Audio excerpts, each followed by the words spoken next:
about statistics, population and sample, collection and representation of data, and many, many more.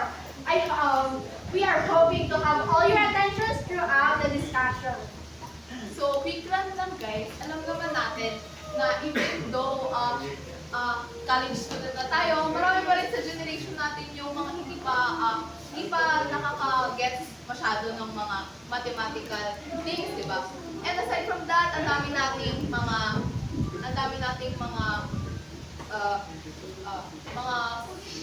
nagpatong-patong na activities na para bang wala na tayong karamatang magpapit. Nakakalungkot na. At dahil dyan, tayo ay mag-ingay para sa ating paboritong Gabi Yes!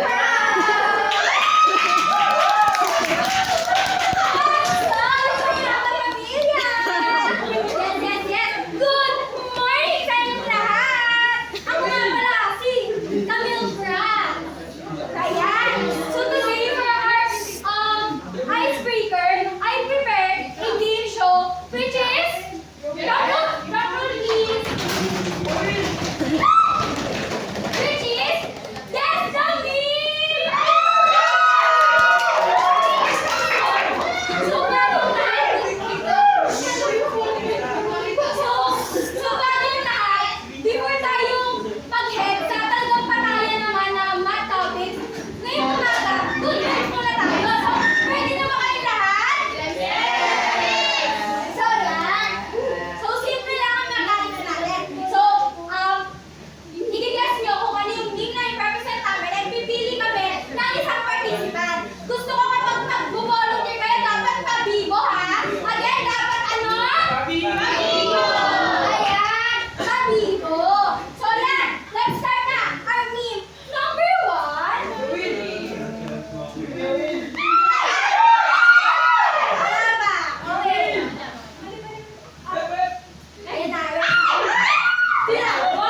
Ayan,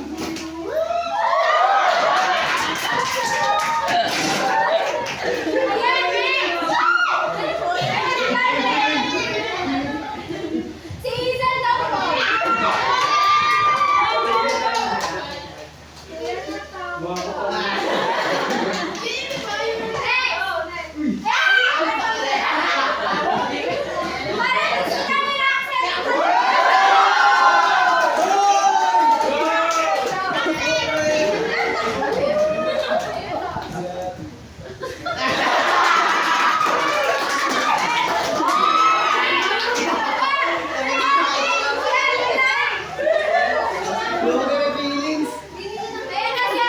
Parang kaya daw ito ni Rian. Si Ate lang. Ano yan? Ay, alam ni Shane. Shane.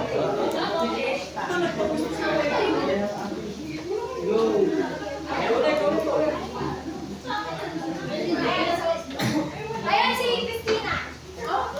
Christina! Sorry. Sorry po, natapakan ko pagka-love team nyo Balik. Oh, ayan.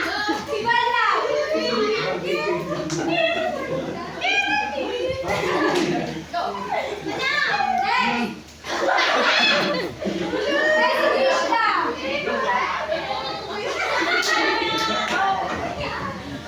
Kapatid ko ba yung second na meme? Ang aking kasagutan ay, hindi po, ate!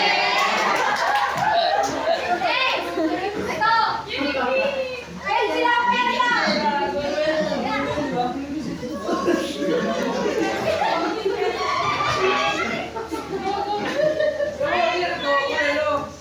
Pare, Bulalo, sinisip yun. Ken. Ken. Bakit? Sino ka bang nagbabar? Yung pink. Ayan. So, ay, meron pang isa last. Dapat dalawa yan!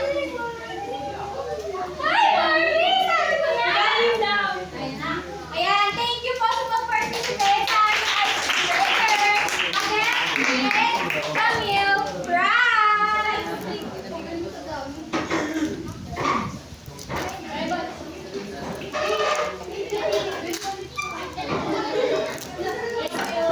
So, guys, settle down.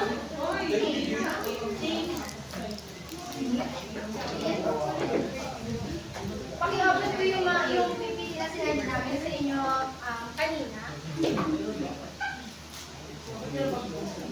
So, are you guys ready to start our class? Yes! So then, let's begin our first lesson to, let's define what is statistics. So, does anyone of you here know the word statistics? Or is it familiar? Yes, mister? Are you familiar with the word statistics? If so, can you tell us briefly, where did you encounter or heard of it? Statistic is isang pagsusuri mo sa para makagawa ng isang pagsusuri ng isang information para makagawa ng isang requisition. For example, yung sa research natin past senior high school. Sa research natin, meron ang tinatawag na statistic kung sa nag-gather tayo ng data para makapag-interpret ng magandang solution. Alright, thank you very much. So, statistics, by definition, is a branch of science which deals with the collection, organization, presentation, analysis, and interpretation of data. So, basically, statistics is a science of detecting data. So, for example, first, gagawin muna is, kukuha ka ng data, for example, yung mga score nyo sa exam, yan. Then next is, aayusin mo yon. You can make a list or table, or kung visual learner ka, para mas madali mo siyang maintindihan, you can make a graph or chart. And then, next is analysis. So, dito na papasok yung, hahanapin mo yung average, or kung may pattern ba, yung data mo. And then, the most crucial part is the interpretation of data. Siyempre, aalamin mo kung ano pa yung pinaparating or yung ibig sabihin ng resulta ng data na nakuha mo. So, guys, Naintindihan ba what is statistics? Yes! Alright, then, Mister? Ano yung lima? Ano yung, di ba nagdi-deal yung statistics? Ano yung limang yun? Wag kang tumisip. Ano po, interpretation of data, collect Alright, sino pa? Sino gusto mag-try? Ano yung lima na deal ng statistics? Yes, Miss? Collection, That you? collection, organization, analysis, Oh, what collection, organization, analysis, interpretation of data, presentation. Alright, very good. So, next lang, tips, para mas madaling ma-retain sa inyo yung lima, gumawa ko ng acronym. So, COPE. Statistics is COPE. Collection, organization, presentation, analysis, and interpretation of data. So, statistics is COPE. What is COPE? What is statistics? Yung lima.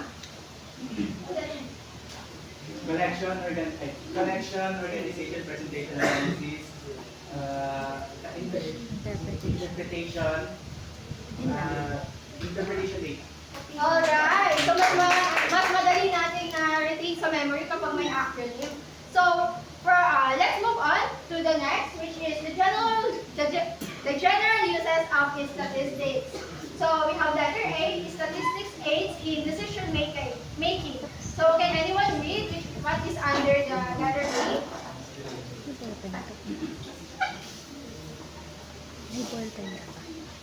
Statistics aids in decision making, provides comparison, explain actions that have taken place, justifies a claim or assertion, predicts future outcome, estimate unknown quantities. So basically, we use statistics to have a clear and concise information. Nasabi din dito na it predicts future outcomes. So napaka-useful nito, especially sa mga business, sa mga company. Kasi napapredict niya yung napoforecast niya yung sales ng product, mga ganyan.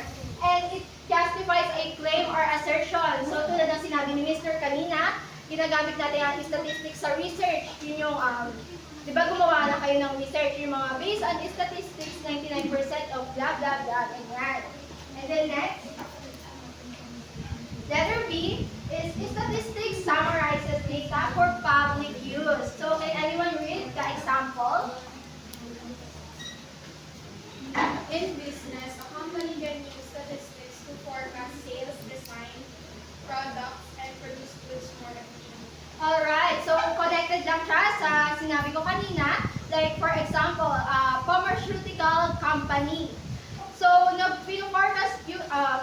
nagagamit nila ang statistics to forecast sales if yung old version yung old formula ng gamot, ng medicine nila, which is yung product nila, is much more effective sa new product nila. And with that, they can come up with a accurate result. And with accurate data or result, they can come up with a they can decide wisely. And when they can decide wisely, they can avoid making unnecessary mistakes, like saving themselves from the unnecessary effort, the expenses, na gumawa pa ng maraming gamot, and also bankruptcy. That's why it's very important, it's very useful to have statistics. That's why it's very useful to have statistics. Hep hep! Hooray! And for our next topic, let's welcome Miss Icy Mandan.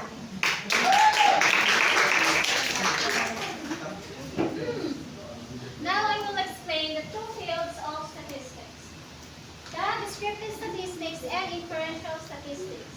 Anyone who wants to read the meaning of descriptive statistics? Yes? Descriptive statistics, methods concerned with the collection, description, and analysis of a set of data without drawing conclusions of inferences about a large set. So basically, descriptive statistics is just data that is right in front of us. It summarizes information that we have in hand. For example, a professor wants to compute the average midterm exam score of his students for the first semester period. It is descriptive statistics because it only describes the given data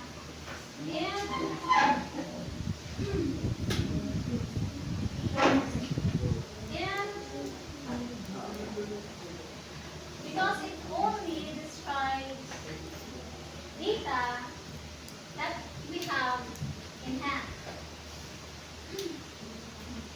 Next is inferential statistics. Anyone who wants to read the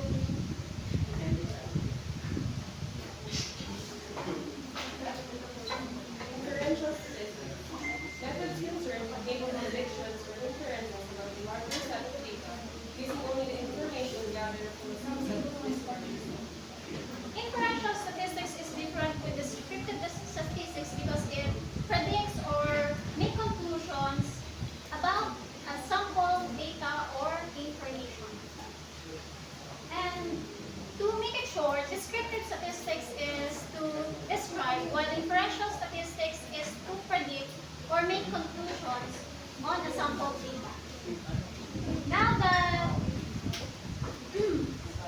we're done with this topic, let's move on to the next topic that will be discussed by Sir Seminary.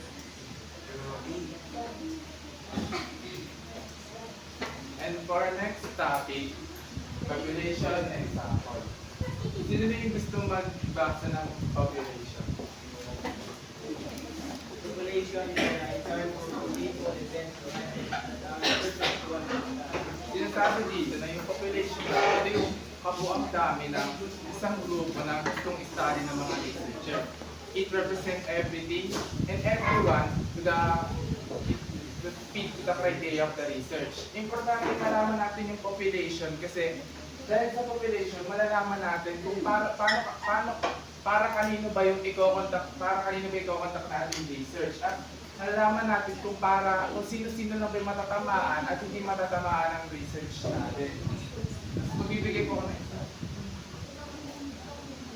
Ito yung mga examples ng population. Yung all teachers in the school, all school meetings held this year, all books in the library. Kung sinabi na population, yun yung kabuuan, kalahatan. Tapos sa may sample po, sino ba yung gusto bumasa ng sample? Sige, Gary. Sample. A sample is a smaller group taken from the population that is actually studied. Sample, ito yung maliit na grupo na kukunin mo sa population. Dahil hindi mo naman, kasi nga imposible naman na i-study mo yung buong population kasi nga sa sobrang dami. So gagamit ka ng sample para hindi ka mahirapan sa pag-i-study ng research nyo. Magbibigay po ako ng example ng mga population. Example. Ito po yung examples ng 8 teachers interview about their teaching methods, 2 school meetings observed, and 5 books checked for condition. Mahalaga po yung sample para hindi po kayo mahirapan i-research yung buong population kasi nga po sobrang hirap. Pero po, pwedeng hindi ka na po gumamit ng sample kapag yung population is sobrang konti lang. Pero depende pa rin po yun sa research na gusto nyo, sa research na ikakontak. And before we proceed to our next topic,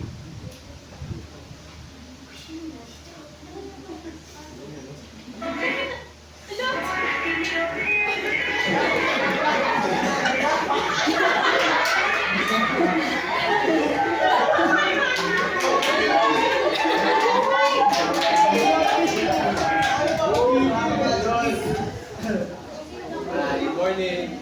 So now let's shift our focus to our next topic, which is the collection and representation of data. So first, simulan natin sa data. So data are facts, numbers, or information that you gather to answer a question or solve a problem. So data helps you understand situations, compare results, and support decisions. So next ay ang methods for collecting data. So dito makikita natin ang surveys, experiments, and observations. So you gather data through yun nga, surveys, experiments, and observations. So surveys help you gather opinions and information from people. So experiments lets you test conditions and see how something changes. So next is yung observation. So observations lets you record behaviors or situations as they happen. So next ay ang data presentation method. So now daw is to present the data. So you present data through tables, charts, or graphs. So tables organize information in rows and columns. So mas madali siyang mabasa ng mga tao at maintindihan.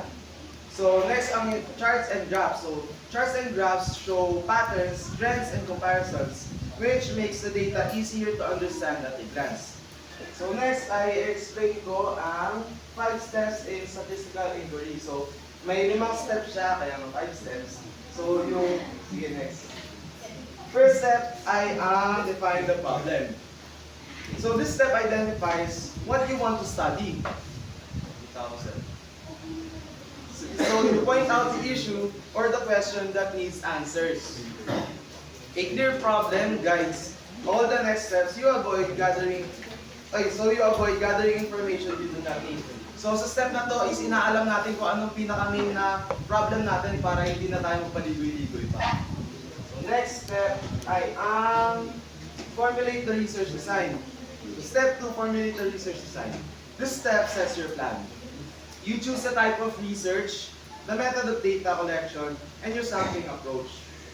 So you decide the sample size and how the data will be gathered. A clear design makes the process organized and consistent. Third step is ang collection of data. So this step collects the actual information. So you follow strict procedures to keep the data accurate. So gumagamit ka dito ng mga tools tulad ng mga questionnaires, yung mga sheets at mga equipments pag nag-experiments. So good data collection helps avoid bias and errors. Fourth step ay ang code and analyze the collection of data. So coding prepares the data for analysis by assigning labels, numbers to responses.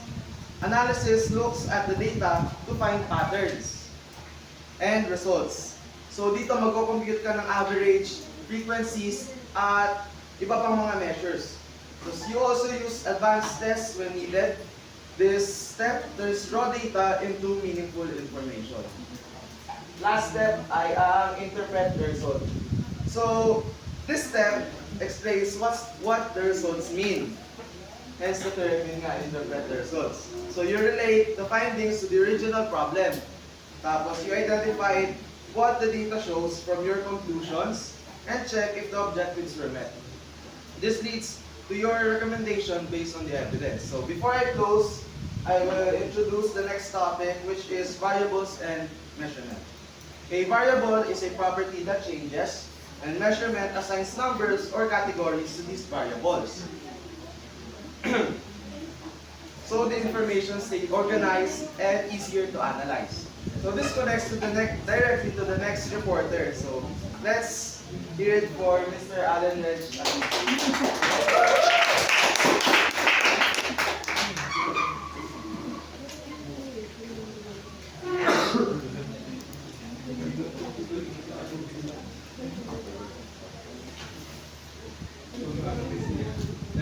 Ito na po, classification of variables, discrete versus continuous. Discrete variables, ito po, countable values of the whole numbers that cannot be subdivided. Discrete variables, ito po yung variables na mabibilang po siya ng buo at hindi po siya pwedeng magkaroon ng decimals. Kapag nagkaroon po siya ng decimals, hindi na po siya considered as discrete variable. Kasi po may decimals po siya. Continuous variables, ito po yung variables na nasusukat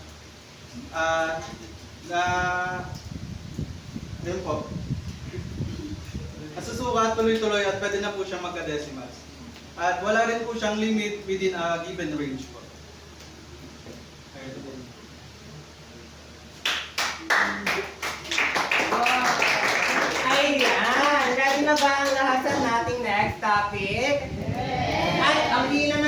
Sir Joshua na. Ready na ba ang lahat? Okay, so ang next topic natin is level of measurement. Meron tayo ditong 4 na level of measurement. Ay yung nominal or yung lowest level. Sumunod naman is yung ordinal at parehas silang categorical kasi pwede natin i-assign yung mga variables natin on a certain category. Next naman is interval and lastly, ang highest level natin ay ratios. And ito ay numerical kasi may mga numbers na tayo dito. Ayan.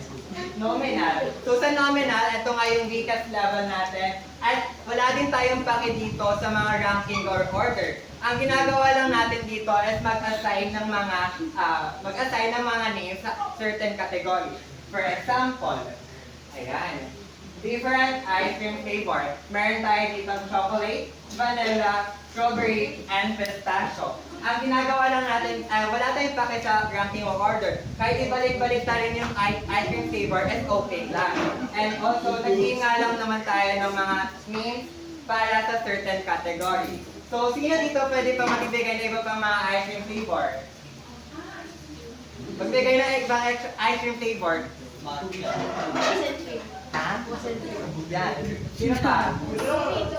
Yeah. Oh, sino pa? Ayun yung candy? Classic. Ano?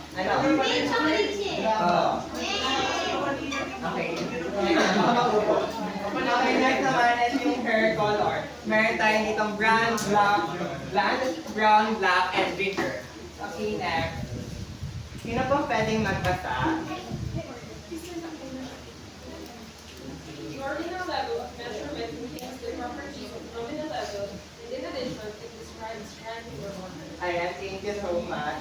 So sa ordinal level ay same lang sila ng nominal. Ang pinagkaiba lang ng ordinal level is meron na tayong ranking or order dito. For example, so pag sumasagot tayo ng mga reports or survey, makikita natin yung mga level of satisfaction. Meron tayo ditong very satisfied, satisfied, unsatisfied, and very unsatisfied. Malalaman natin na meron na tayong ranking dito kasi alam natin na mas mataas ang very satisfied compared to satisfied, mas mataas naman ang satisfied compared to unsatisfied, and mas mataas naman ang unsatisfied compared sa very unsatisfied. Although hindi natin makikita yung difference ng bawat isa kasi subjective na yung satisfaction, pero meron tayong ranking na sinusunod. Example din dito is yung sa Latin honor, which is yung pinakamataas is yung summa cum laude, and then the next one ay yung pinaka-lowest naman is yung cum laude. Okay, next naman po is interval level. Dito naman po is numerical na tayo dito, meaning nag-a-assign na tayo ng real numbers. At the same time, makikita na din natin yung difference ng bawat isa, or difference ng between them. And syempre, meron na din tayo ditong no to 0 points. So ano nga ba yung no to 0 points? Ayan. So temperature. Sabay-sabay nga magsabi yung mga temperatures na makikita sa PPT. Start sa 50 degrees Celsius. 1, 2, 3, go. 50 degrees Celsius, 25 degrees Celsius, 10 degrees Celsius, negative 15 degrees Celsius. Ay, yan! So alam natin na may ranking dito kasi pinakamataas nga is yung 50 degrees Celsius, and then yung lowest naman is yung negative 15 degrees Celsius. So check yon. Alam din natin yung numerical siya kasi may nakikita na tayong number. So check din yon. Alam din natin na makikita yung difference ng bawat isa. So kunyari, 50 degrees Celsius, then 25 degrees Celsius. Pag pinag-minus is 25 degrees Celsius. So sa 25 degrees Celsius minus 10 degrees Celsius, ano yun? Ano yun? 15 degrees Celsius. Pag 10 degrees Celsius naman minus negative 15 degrees Celsius, ano yun? Ayan. And syempre, as sinabi nga, is meron tayong no to 0 point. So ang no to 0 point is ito yung may mas bababa pang number compared to 0. Katulad na, yun yung mga negative numbers. So sa example natin, ano yung mga negative number dito? Ayan. Perfect. Next naman, sino pong pwede yung magbasa? Sa ratio level. The ratio level of measurement contains all properties of the interval level and in addition, it has a true 0 point. Ayan. So, thank you so much. So, sa ratio level, same lang sila ng interval level. Ang pinagkaiba lang nila is meron na tong true 0 point. For example, sa length naman, let's say sinusukat natin yung length ng isang bagay, or isang gusali na lang, ayun. So meron tayo dito, papasa nga ulit ng mga kasabi ng mga length. 1, 2, 3, go. 30 kilometers, 25 kilometers, 10 kilometers, And 0 kilometers. So, syempre, check nga kasi meron tayong numerical. Sunod naman, meron din tayong ranking kasi pinakamataas is 30 and pinakamababa is 0. Check din yun. And lastly is, meron din, makikita din natin yung difference ng bawat isa. Sa 30 minus 25, ano yun? Ano yun? 30 minus 25. 5 kilometers. Next naman is 25 minus 10. 3. And 10 minus 0. 10. Okay. Tapos, meron nga dito tayong true 0 point, meaning pinakamababa natin is 0, which is 0. Okay. So, ano nga ulit yung apat na level of measurement? Sabay-sabay na sabihin. 1, 2, 3. Nominal, ordinal, interval, ratio. Ayan, perfect. Perfect yung quiz namin. So, before our next topic, let's give a round of applause para sa ating next TikTok trend.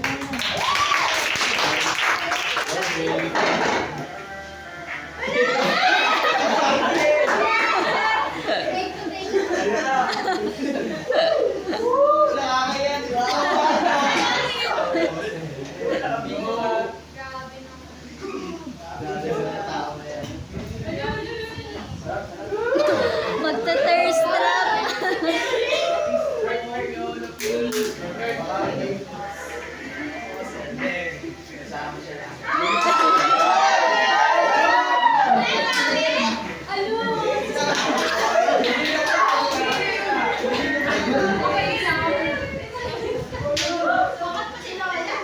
Guys, ano nyo ba kayo makinig? Yes!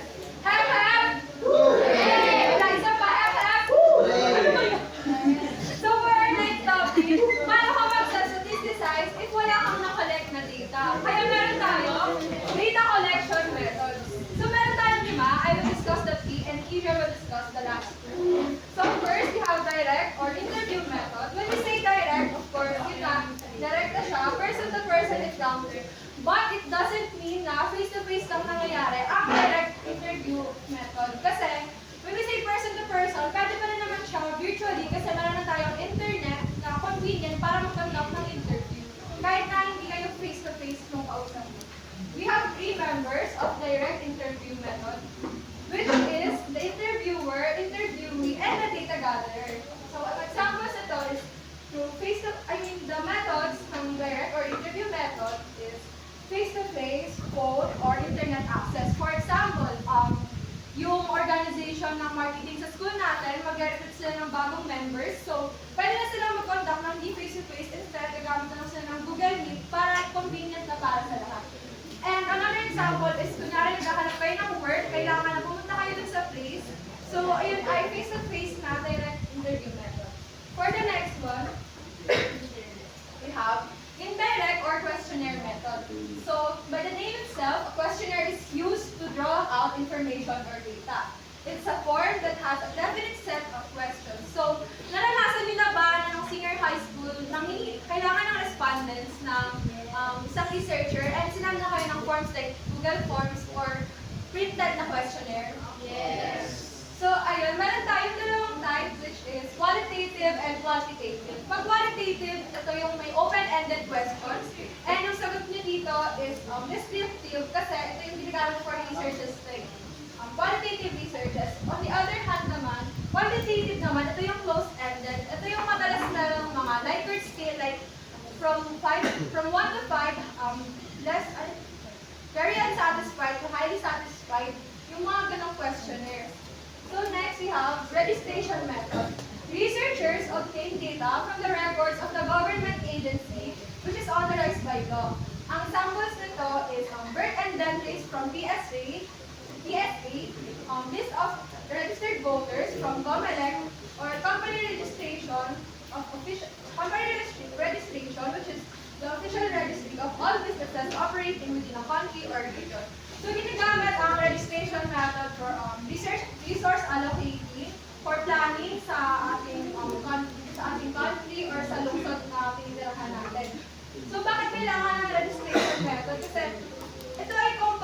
ginagawa, pwedeng every half of the year or every year para ma-evaluate example, saan kailangan mas maraming budget para sa nation natin. Yung mga ganong situations, dun ginagamit yung registration method. So, ano ulit yung tatlong method ng data collection? Direct, indirect, registration. And kapag sinabi bang direct or interview method, face-to-face lang ba to or hindi? Hindi. So, thank you so much. We have our next reporter na mag-discuss ng dalawang data collection method.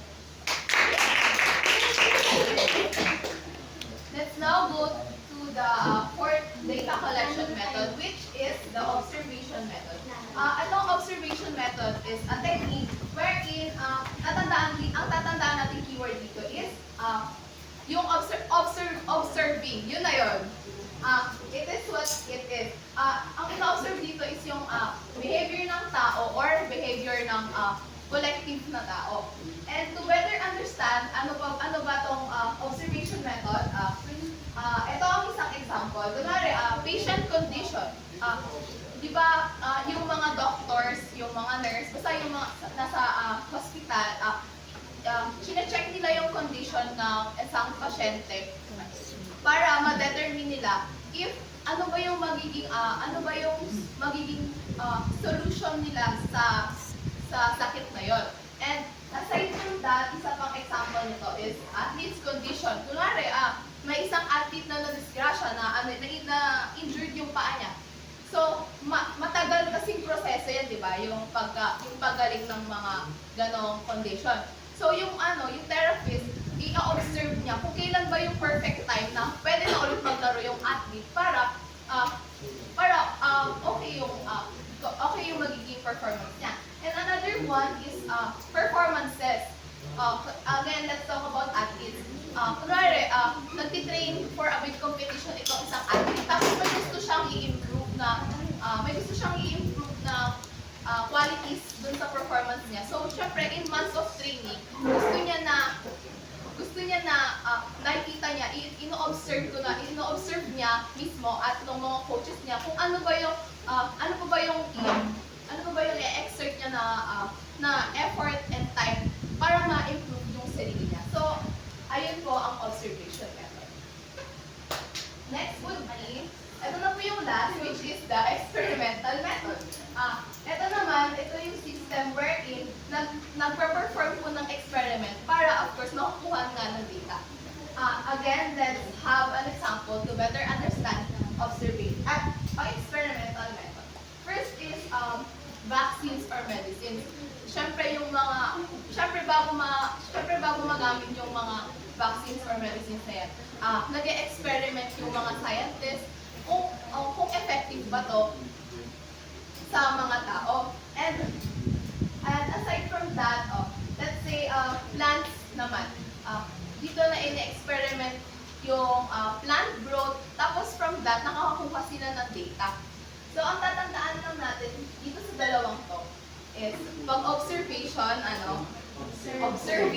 observing. Pag sa experimental, experimenting. Yes. Okay, so ano yung 5 na data collection methods? Direct, indirect, observation, experimental. Okay, yay. So now, tapos na tayo sa data collection method. I will now call on Catherine sa next na pag-present.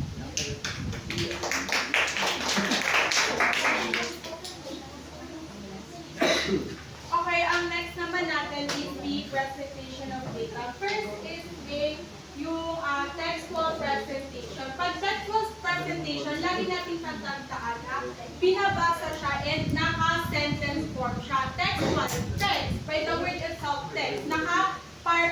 Sentence form siya and nababasa siya. Mas mabilis siyang maintindihan kasi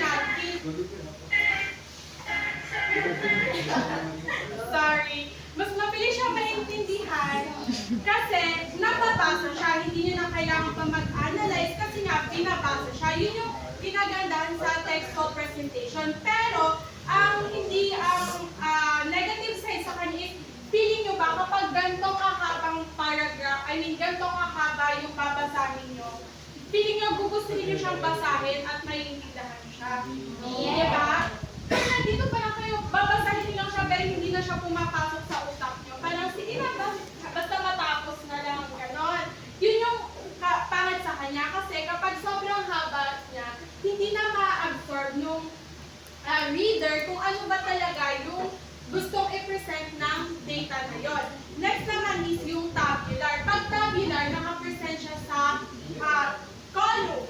Okay? At nakapresent siya sa table with columns and rows. So ngayon, magsusulat ako na, i-drawing ko yung tabular method. Tapos, magtatawag ako kung sino ang nakakaalam ng parts nito. Kasi may parts ang tabular method. So,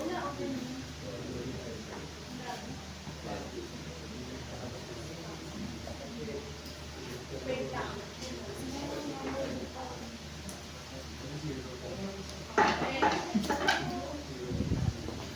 So, sino ang nakakaalam ng parts ng tabular method or ng ganito? Ng table? Wala ba? Kahit guess lang.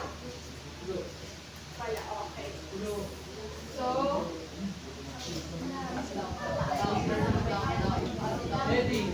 yan. Eto, okay. Tingnan maigi ito Tingnan maigi para maintindihan. Ang nandito sa left side, diba tama? Pag nandito sa left side, nandito yung table number, okay? Table number, TN. Pag eto yung buong to, ang tawag dito, heading. Kahit saan, pag nasa taas, heading siya. Kahit kapag yung mga title sa research, ganon, lagi na kasi silang tinatawag ng heading. Okay, ito yung heading.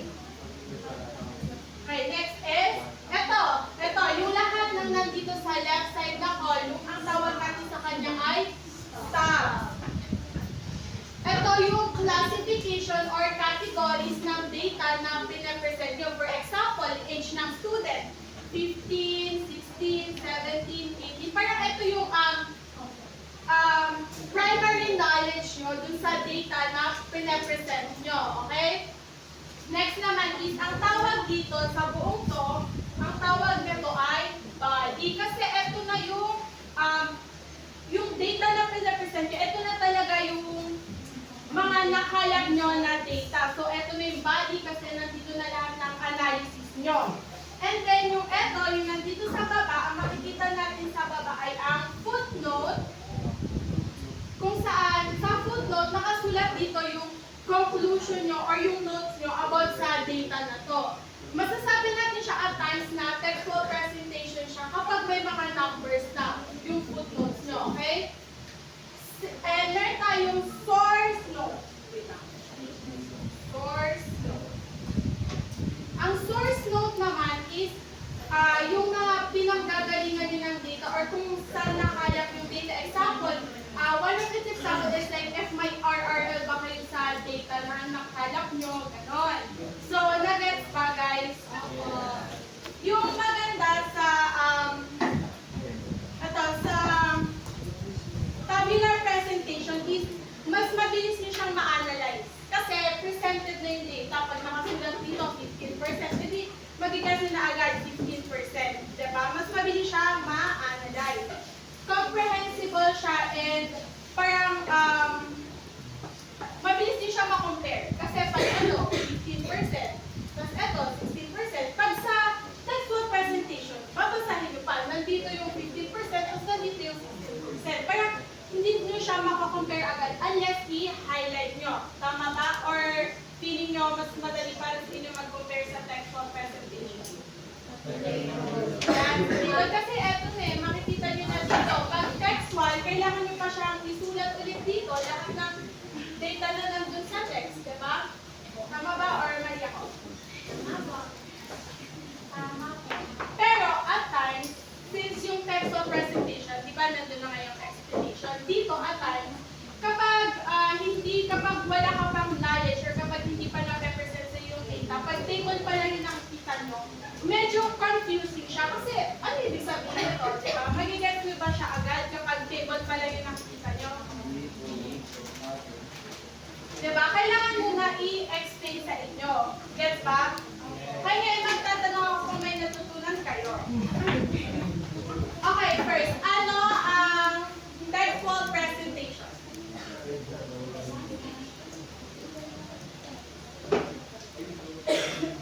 Ikaw, Kier, ano yung textual presentation? Combination po siya ng text and speech. Great. And then ikaw, magbigay ka ng positive side ng textual presentation. Yung textual presentation, maganda siya. Meron siya mga text and figures na mas mapadali yung pag-iintindi ng mga details. Yan, understandable siya or easy to comprehend. Okay? Ikaw, ano ang tabular presentation? Ano siya? Binigay siya sa statistical. Oh, tama. Ikaw, dear, ano ang positive side ng tabular presentation?